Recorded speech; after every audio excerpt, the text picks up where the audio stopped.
உம்மை எப்படி பாடுவேன்? என்ன சொல்லி நான் துதிப்பேன்? உம்முடைய அன்பை நினைத்தவனாக ஆண்டவரே உம்மை துதிக்கிறோம். ஆண்டவரே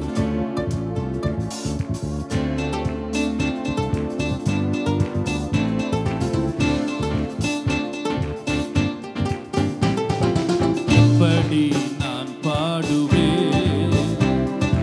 என்ன சொல்லி நான் துதிப்பேன்? எப்படி நான் பாடுவேன்? என்ன சொல்லி நான் துதிப்பேன்? ரத்தம் சிந்தி மீட்டவரே, இரக்கம் நிறைந்தவரே, ரத்தம் சிந்தி மீட்டவரே, இரக்கம் நிறைந்தவரே, இரக்கம் நிறைந்தவரே, இரக்கம் நிறைந்தவரே, எப்படி நான் பாடுவேன்? என்ன சொல்லி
ஆண்டவரே உம்முடைய மீட்பு எவ்வளவு பெரியது, எவ்வளவு பெரியது ஆண்டவரே, எவ்வளவு பெரியது உம்முடைய மீட்பு, எவ்வளவு பெரியது.